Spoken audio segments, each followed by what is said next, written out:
Bom, isso daqui é uma fonte é, eletrônica. Foi projetado recentemente. Eu projetei um amplificador para alguns alto-falantes que eu tenho em casa. São bem fraquinhos, né? Eles têm 10 watts de potência, o máximo 15. A especificação dele, o máximo de 15 watts de potência cada um. E eu projetei o amplificador. Não vou mostrar o circuito aqui para não correr o risco de ser copiado, né? Não ia também mostrar essa fonte, mas acabei decidindo projetar aqui, mostrar aqui para vocês. O seguinte, o amplificador, quando ele puxa a corrente, né? Primeiro que a gente sabe, o amplificador classe B, ele tem cerca aí de 60% de eficiência elétrica, né? Ou seja, um amplificador de 20 watts de potência, ele vai precisar de uma fonte de pelo menos de 40 watts de potência para ele conseguir chegar nesses 20 watts de potência nominal dele. Um dos problemas quando nós temos o amplificador é que existe o ripple, né? Não vou entrar em muitos detalhes para o vídeo não ficar muito comprido, mas existe o ripple que entra pela fonte, né? Vê que a entrada da fonte é alternada, ela passa pela ponte retificadora, né? Pelos diodos retificadores, e a tensão ela tem que ser passada aqui por capacitores de filtragem, né? Uma fonte simétrica. Tá ok? No vídeo anterior que eu montei o Mini Strong, né, o amplificadorzinho lá, eles estão configurados para 50 watts RMS. Então usei uma fonte alternada, um transformador com secundário alternado de 25 mais 25, que dá 33 volts contínuos. Eu usei dois capacitores eletrolíticos da Siemens de 33 mil microfarads por 43 volts, se não me engano, cada um, que é o mais que suficiente. Porém, mesmo com a alta capacitância dos dois capacitores, que dá no total, né, uma fonte de 66 mil microfarads e é só os capacitores sozinhos, né, não tem mais nenhum circuito auxiliar. Após fazer uma medição, eu tenho um multímetro bem simples em casa, mas mesmo com um multímetro simples meu, eu fiz alguma medição em potência baixa daquele amplificador e a tensão cai. A tensão cai, ela não se mantém contínua nos 33 volts contínuos, né? 33, 0, 33. Ele não mantém. Então, existe a necessidade de se fazer uma fonte regulada, estável, com dois objetivos. Que primeiro, que ela forneça uma tensão contínua, realmente contínua, que independente da carga, né, do amplificador funcionando, ela mantenha aquela tensão estável e que ela retire qualquer tipo de ruído, de ripple, ou qualquer outro tipo de ruído que existe quando os diodos, né, da ponte retificadora ligam e desligam. Eles geram um ruído magnético que acaba se infiltrando, né? Esse ruído, esse ruído que acaba se entrando pela rail supply, né? Supply rail, que a gente chama, que é a parte positiva e a negativa, eles acabam entrando no circuito do amplificador e ele gera muita distorção harmônica, né? É uma das coisas que mais gera. Se a fonte não for bem projetada, ou se o amplificador não for bem projetado, para rejeitar esse ruído que vem da fonte, né, do transformador, do capacitor, da ponte retificadora, ele vai entrar no circuito do amplificador e vai gerar muita distorção harmônica, principalmente na parte de saída, né, nos transistores de saída. Porque eles estão diretamente conectados no supply rail, né? Então, é, existe a necessidade de ter esse tipo de fonte. Então, existem assim algumas pessoas que são muito renomadas, né, no mundo do áudio, de alta fidelidade. Acho que principalmente aí o Douglas Self. Recentemente estive lendo o livro dele e eu percebi que ele é um meio, ele não é contra, mas ele acha que existem algumas desvantagens no uso desse tipo de fonte. Eu entendo ele, né? Mas eu acredito, não sou nenhum expert, né? Tô começando aí, mas já li bastante, já estudei bastante sobre circuitos eletrônicos, já faz bastante tempo aí que eu estudo, né, em relação a isso, e uma das preocupações dele é que o circuito, né, vamos pegar a parte de cima aqui, que a parte né, da negativa é idêntica, que o circuito, por conta dos transistores aqui de potência que fazem, né, a regulagem de tensão, a fonte, que eles limitam a corrente aqui na saída da fonte, né? Ou eles vão limitar a corrente que o amplificador pode puxar quando existe um transiente. O que é um transiente? Transiente, se você imaginar aqui as ondas sonoras, né? Você vê que existem alguns picos, que são aqueles sons um pouco mais fortes. Eles são bem rápidos, né? Mas eles demandam uma corrente muito alta da fonte. E ele acaba sendo contra, ele diz, porque teoricamente o transistor ele iria demorar para responder no caso desses transientes. Eu entendo isso, essa preocupação dele, mas eu também sigo a filosofia de que se você projetar a fonte bem projetada, se ela tiver uma reserva de capacidade bem grande, com esse capacitor aqui na saída, né, após a etapa de rejeição de ripple, né, de estabilização da fonte, eu acredito que a resposta aos transientes continuará sendo a mesma. E se você projetar bem projetado, também os transistores aqui eles vão ser capazes de trabalhar com bastante folga e essa folga vai conseguir responder aos transientes que o som, né, a música for pedir sem ter nenhuma dificuldade. Então vou explicar aqui bem básico qual que foi a ideia a hora que eu estava fazendo, né, a parte mais teórica de quando eu estava planejando, projetando essa fonte aqui. Essa fonte eu fiz, não sei se eu comentei anteriormente, mas eu fiz para um amplificador, vou repetir, né, já falei isso, mas para um amplificador de 10 watts por canal, ou seja, 20 watts RMS total.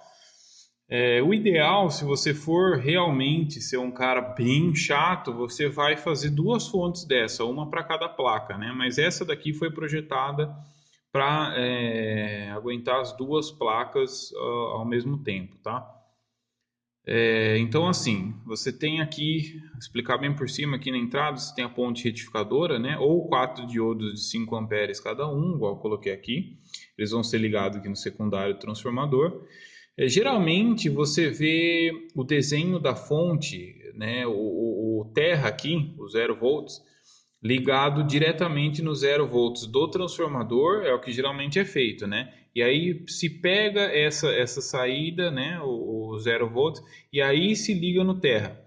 Não é ideal que isso seja feito, tá? Porque existe uma resistência do cobre, do cobreamento da placa, deste ponto aqui, né, onde eu estou com o dedo aqui, até este ponto aqui, existe uma resistência. Isso faz com que, conforme você tem essa resistência, é lei de Ohm. Então você acaba criando uma diferença de potencial entre esses dois pontos. E isso não é bom que aconteça, tá? O bom é que o terra do amplificador esteja aterrado diretamente numa barra de terra no terra do transformador, tá ok? E esse terra aqui, igual você vê, eu não coloquei aqui como saída 0 volts, eu coloquei como aqui sendo aterrado e aqui sendo aterrado para gerar 0 volts mesmo aqui, não existe diferença de potencial nem daqui para cá, nem de lá para cá, para lá. Então é uma técnica de projeto para eliminar qualquer tipo de ruído que possa vir ser gerado aqui na fonte, tá ok? Então, beleza, você tem um fusível de 6 amperes, você pode usar até mais, mas geralmente esses fusíveis eles demoram um pouco para atuarem, tá? Então, por isso que eu coloquei o fusível de 6 amperes. Você tem um capacitor aqui de 100 picofarads, ele vai fazer a filtragem do ruído que é gerado aqui nos diodos, tá ok? Os diodos geram, como eu falei antes, eles geram, a hora que eles ligam e desligam, né, que eles têm a tensão deles de funcionamento, que é 0,7 volts, então a partir do momento que chega a 0,7 volts, ele desliga ou ele só liga a partir de 0,7 volts. E ele tem ele liga abruptamente, ele não liga conforme a onda senoidal, né? Ele liga abruptamente. E esse liga e desliga dele gera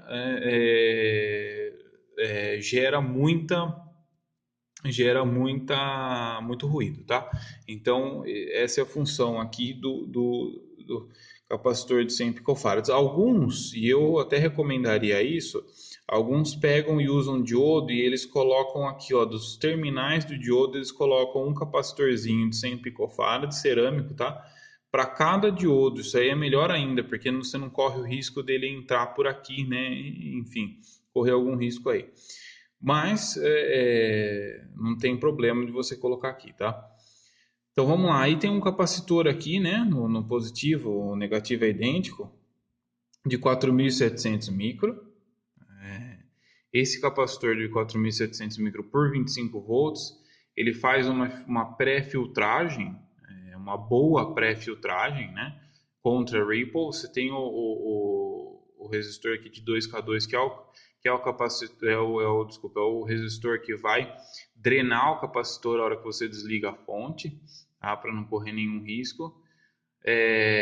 Você vai ter aqui é um LEDzinho, indicador. No primeiro momento eu tinha decidido não colocar, aí agora redesenhando a fonte eu decidi colocar um LEDzinho para indicar aqui a ligação, né? Para indicar se está funcionando ou não. A cor do LED pode ser qualquer cor aí que você quiser, se estiver disponível, que você achar que for mais bonito. Tá? É um resistor de 6K6 porque não é para brilhar muito o LED, tá? Se ele ficar muito luminoso, significa que ele está drenando muita corrente. Então, o ideal é até aumentar um pouco, de acordo com o LED que você pegar, né? É bom até você aumentar o valor de resistência, tá? Mas acho que 5K6 deve funcionar bem para deixar ele numa luminosidade fraca, porém visível. Então, aqui você tem um circuito estabilizador. Se você entrar aqui com 12, né, 12 volts alternados, você vai, depois da retificação do capacitor aqui, você vai ter mais ou menos uma tensão aqui de 16 volts, tá ok? Contínuos. Então aqui o Zener, né, um N4742A, ele vai fazer o bias desse transistor. E ele vai estabilizar a tensão em 12 volts, tá ok? Ele estabiliza a tensão, né? Você tem um resistor aqui para limitar a corrente e fazer o circuito de estabilização de tensão. A partir desse ponto, né, que se você pega para fazer o bias do BC550. Pode ser usado o 547 também, qualquer um similar, tá? Esse era ele é de baixo ruído, apesar de não ser exatamente necessário um transistor de baixo ruído, mas pode ser qualquer um da família aí dos BC547, 550, né? Por aí vai. O capacitor aqui de 100 picofarads, ele está aqui para eliminar o ruído que é gerado pelo Zener, tá ok? Lembrando que a fonte ela foi feita na ideologia de você ter o melhor resposta, a melhor filtragem possível contra qualquer ruído. Então, como a corrente aqui na base desse transistor ela é muito baixa, ele é muito sensível, porque o beta dele, o ganho dele é muito alto, né? Então, o ruído gerado pelo Zener, ele é amplificado pelo BC550 e ele seria amplificado de novo, que geraria um ruído grande aqui no tipo 41. Então, o de 100 picofarads, ele está aqui para drenar, né, esse ruído gerado, tá ok? Mas por que que o eletrolítico não drena isso? Olha, eu não lembro exatamente, eu já cheguei a ver isso, mas eu não lembro exatamente por quê. Só sei te dizer que isso acontece. O eletrolítico não consegue, muitas vezes, drenar as interferências, né, as distorções, os ruídos de alta frequência. Então, aí você usa um daquele disco cerâmico, um capacitorzinho 100 picofarads daqueles de disco cerâmico, para fazer o trabalho para você, tá ok? Então você tem o capacitor aqui de 1000 microfarads. Qual que é a intenção desse circuito aqui? Esse aqui é um multiplicador de capacitância, tá? Esse é um multiplicador de capacitância. Você pode me perguntar aqui, pô, Márcio, mas por que você está usando um triplo Darlington aqui, né? Por que você está usando um triplo seguidor de emissor ao invés de dois, que é o mais comum? Olha, eu no início eu até pensei em usar apenas o tipo 31 e o tipo 41. Por que o tipo 31 e 41? O 31 é de média potência e o 41 também. Por questões técnicas, tá ok? Se você for lá e olhar o datasheet do tipo 31 e tipo 41, você vai ver que é necessário você usar os dois em Darlington. Então, se você usar o BC550 junto com o tipo 41, por exemplo, você vai ter uma potência muito alta em cima do BC550 e ele vai responder da maneira errada, tá ok? Você tem uma corrente de coletor muito grande aqui, ele vai responder de maneira errada. Poderia funcionar o tipo 31 e o tipo 41, sim, mas o valor de um transistor desse daqui, BC550, 547, ele é muito baixo, ele é um valor baixíssimo, né, comparado a outros componentes. Então, por que não colocar mais um transistor para gerar um beta ainda maior dessa malha aqui dos três transistores e fazer um circuito mais. Qual que é a palavra? Fazer um circuito mais preciso, né? Já que o valor é tão baixo. Então eu decidi colocar mais esse transistor aqui, tá ok? Aqui está o resistor, ele faz a limitação de corrente, né? Então aqui na corrente do BC550 você vai ter uma corrente baixíssima, uma corrente da ordem de micro amperes, né? E aí você vai ter a evolução até chegar aqui no tipo 41 e aí você vai ter uma corrente máxima aqui passando pelo tipo 41 de 6 amperes, tá ok? Ele não utiliza o circuito você pode falar, pô, mas 6 amperes para um amplificador de 20 watts, de 10 watts é muita coisa, realmente, é muita coisa, tá?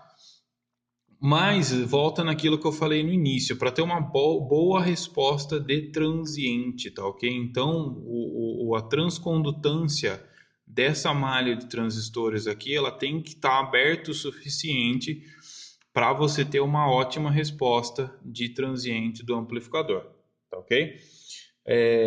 Então é para isso que ele está aqui. Se você me perguntar qual que é dessa malha aqui, né, do multiplicador de capacitância, qual que é a capacitância total eletrônica desse circuito aqui? Ela chega a 360 milhões de microfarads, tá ok?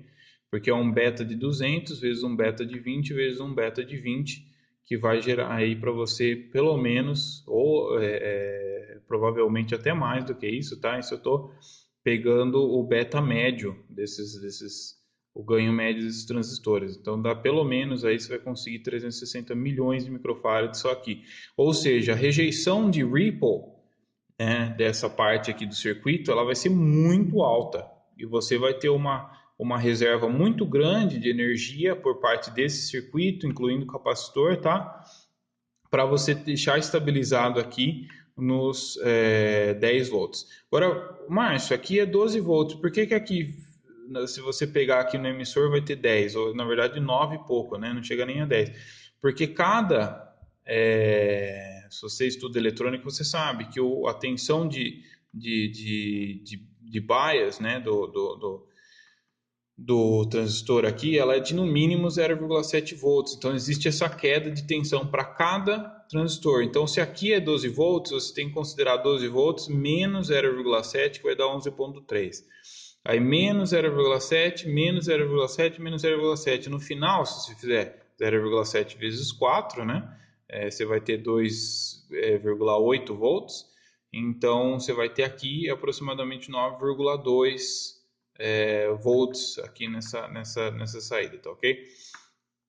Olha, aqui, esse circuito, né? A parte de cá desse circuito é a parte mais voltada, a parte desse circuito é mais voltada à potência, tá ok? Esse circuito, para quem conhece já de eletrônica, para quem já conhece de amplificador, esse circuito aqui ele é um limitador de corrente, tá?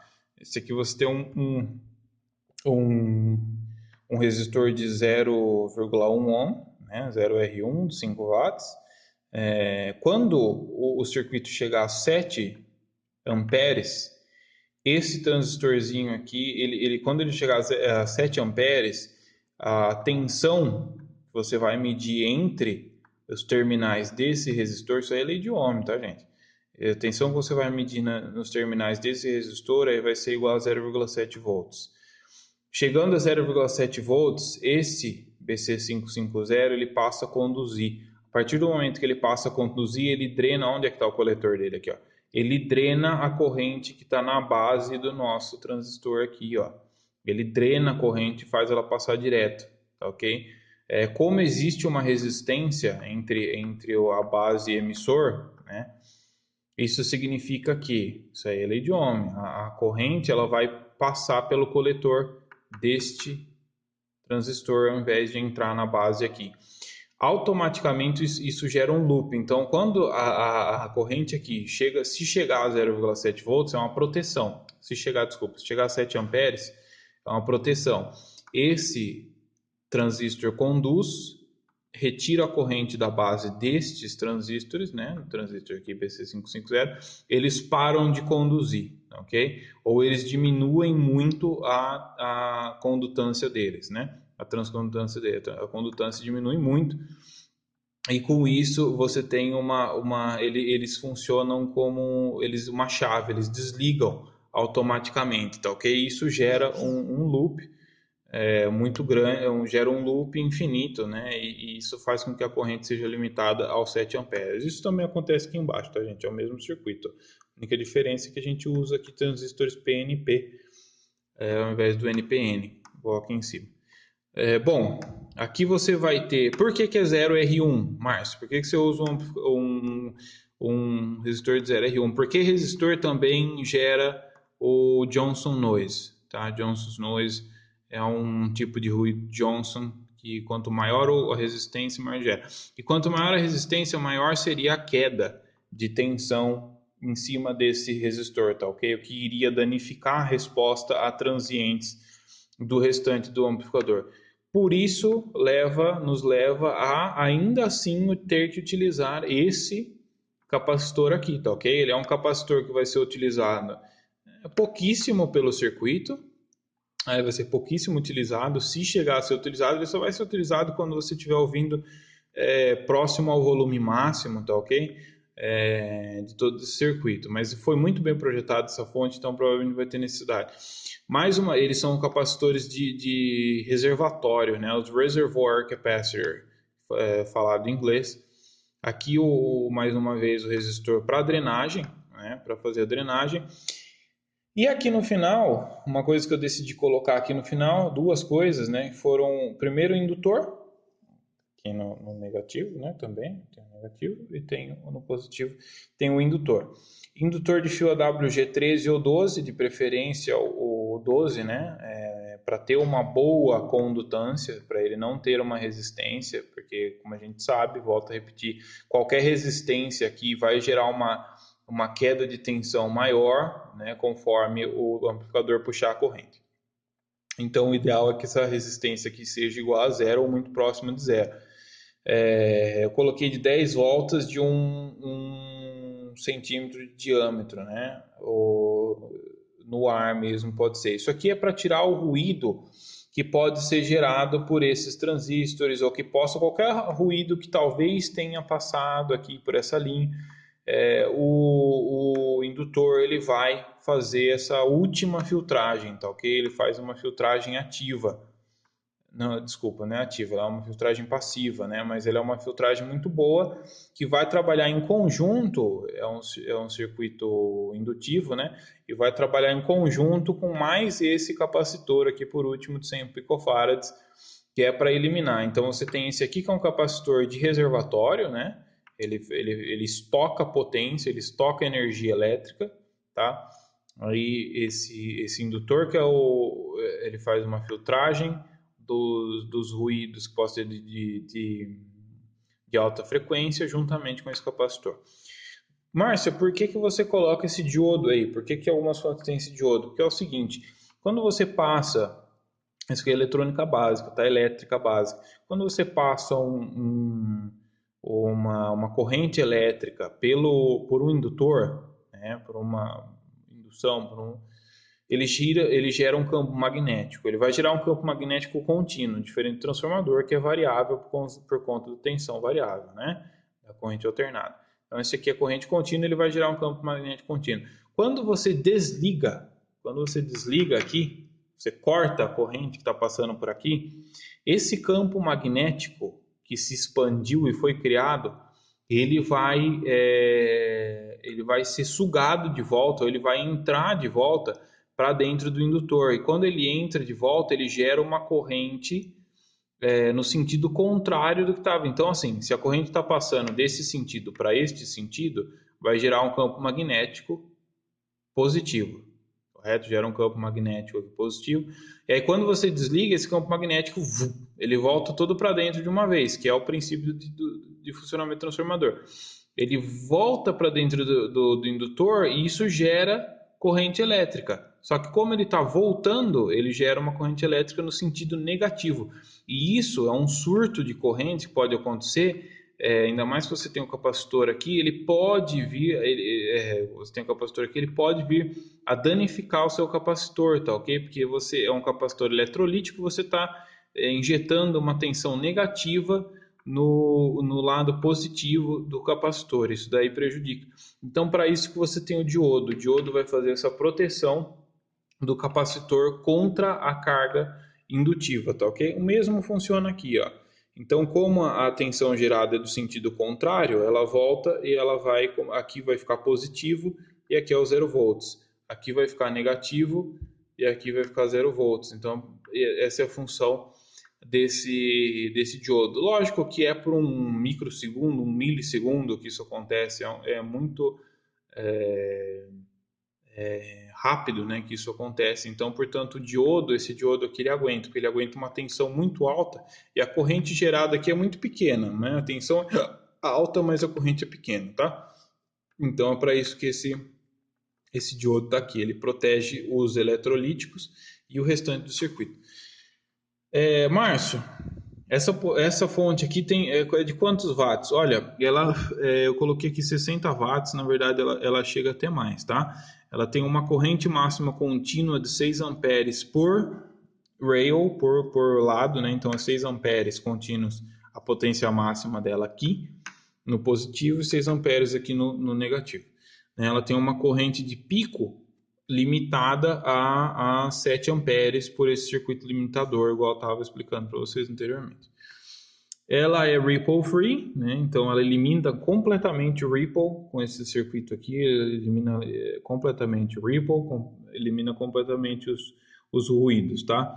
E tem uma alta capacitância. Então cria-se uma reserva muito grande de energia, porque você imagina só, você está entrando aqui com 16 volts e aqui você está saindo com 9,2. Então você tem uma reserva muito grande, você tem uma reserva aí na prática de 4 volts, que pode variar aqui, né, no circuito antecessor, e que aqui você vai continuar sem nenhuma modificação, tá?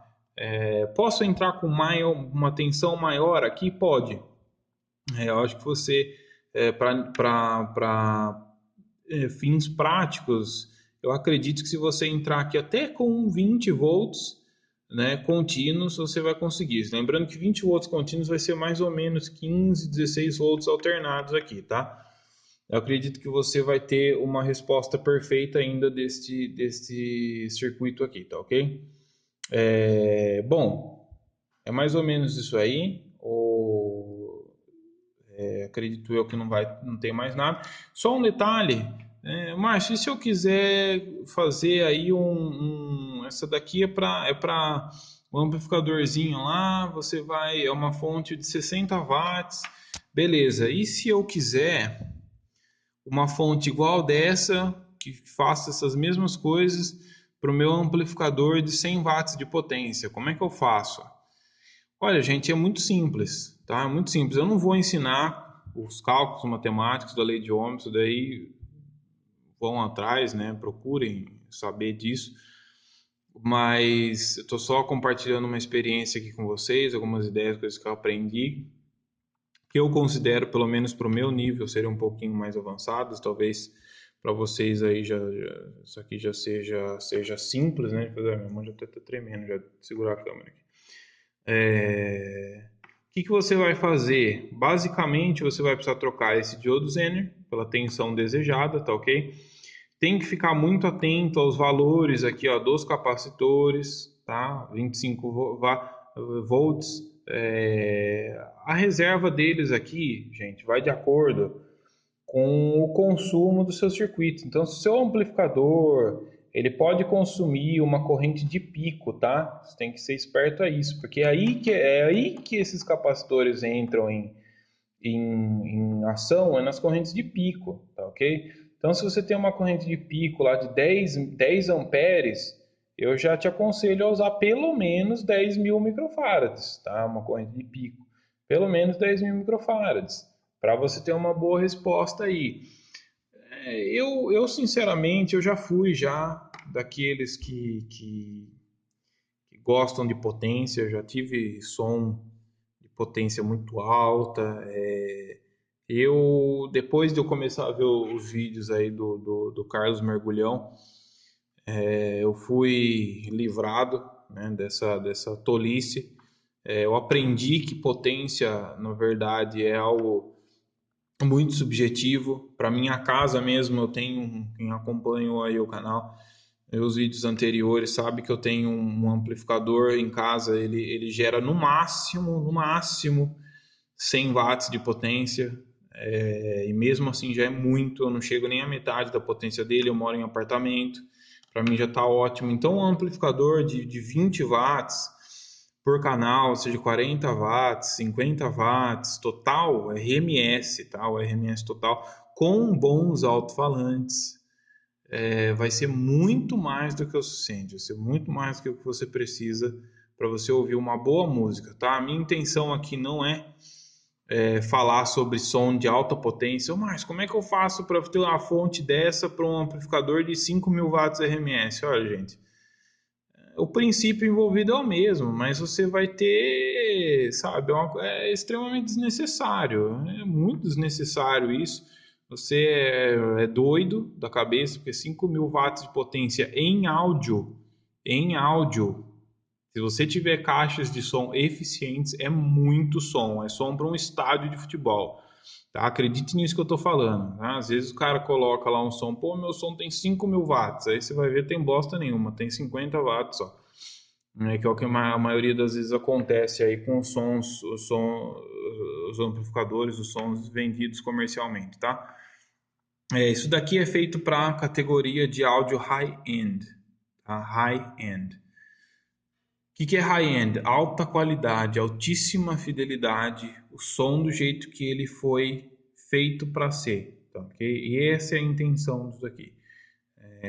Não é outro tipo de intenção. Agora, se você quiser aumentar um pouquinho a potência desse daqui, pô, minha sala é grande, eu quero colocar o som na minha sala, eu quero escutar lá do quarto, alto, nítido. Então, algumas modificações terão que ser feitas. Vou começar pela tensão de trabalho, tá? Tensão de trabalho. Vamos supor que você trabalha aqui com 20 volts, tá? 0 a 20 volts, 0 menos 20 volts. É positivo e negativo, ou seja, 40 volts de um ponto a outro, né? Esses capacitores aqui de 25 volts, eles vão funcionar. Eles vão funcionar, principalmente esse daqui anterior a esta etapa do circuito, né? Primeira etapa do circuito, ele vai ser suficiente para você, tá? 4.700 micro. Aqui eu já aconselho você a talvez usar um pouquinho maior. Se você falar para mim que você vai realmente utilizar um, essa potência toda, você vai usar lá no máximo, que não é para ser usado assim. Essas coisas não foram feitas para isso, tá? Diferente dos meus projetos. Os meus projetos já foram feitos para ser usado na potência máxima, sem você ter dor de cabeça, para você ter um equipamento que dure séculos. Então aí você vai ter que aumentar a capacidade desse capacitor, talvez para 10.000 microfarads. Isso daí já vai fazer uma boa diferença. Você vai ter que aumentar o AWG aqui, vai ter que ser AWG10, AWG8, AWG7, de acordo com a corrente, tá? Esse circuito aqui, ele não vai precisar ser muito modificado, tirando o Zener, né? O Zener tem que ser modificado, você tem que modificar valores de resistores, tá ok? Porque você aumenta a tensão, tudo lei de Ohm. Ok, você vai ter que modificar esse resistor aqui, você vai ter que modificar aqui, tá ok? Márcio, eu quero o dobro de corrente. Eu quero o dobro de corrente, eu quero trabalhar com, sei lá, 5 amperes contínuos. Gente, 5 amperes contínuos para som, é muito forte mesmo, é muita coisa, cara, é absurdo 5 amperes, tá? Mas aí você vai precisar modificar isso daqui. Ao invés de um tipo 41, você vai ter que usar um tipo 35 aqui e um tipo 35, 36 aqui embaixo. Tá? Mas existem outras coisas que você vai precisar mudar. Né? Talvez você precise colocar um diodo aqui, outro diodo aqui. Eu não vou entrar em detalhes, o vídeo já está ficando bastante comprido já. E vai ser chato depois para fazer o upload dele, tá ok? Bom, eu espero que você vai ter que mudar os fusíveis também, você vai ter que mudar e isso tudo fica muito caro, como o Carlos Mergulhão costuma dizer, isso daí fica tudo muito caro. Tá? A diferença de preço de um tipo 41, desse aqui, ó, tipo 41, tipo 42, para um tipo 35 é muito grande. A diferença de preço você não encontra capacitor de 25 volts para 10.000 microfarads. Isso daí você vai ter que comprar capacitor de 50 volts, e aí já é caro. Enquanto um capacitorzinho desse aqui custa R$ 2, às vezes você encontra até mais barato se comprar um pacotinho de 10 fechado da Epicus, você vai pagar R$ 10 em cada um, se ele for de 10.000 microfarads, entendeu? A diferença de preço é muito grande. Esse transistor aqui é a mesma coisa, ele custa baratinho, tipo 41 é baratinho. Agora você vai comprar um tipo 35 é R$ 10 o par, entendeu? E por aí vai, a mesma coisa. Tensão de isolação deles vai ter que ser diferente e vai ficar mais caro, fica bem mais caro essas coisas, tá? Então tem que ver se realmente é necessário isso daí. A intenção não é fazer som para fora. A intenção disso aqui não é fazer som para fora, até porque a tensão de alimentação, quando se trabalha com som para fora, ela é muito alta, você corre muito risco. Não é coisa para amador, isso daí é coisa para profissional, tá? Som profissional é coisa para profissional mexer, tá ok? E som profissional você não precisa ser tão detalhista, você não precisa ser tão cuidadoso quanto eu fui ao projetar esta fonte aqui, tá? Eu espero que tenha ajudado a parte teórica, tá ok? Eu não montei ainda essa fonte, tá? Isso aqui é um projeto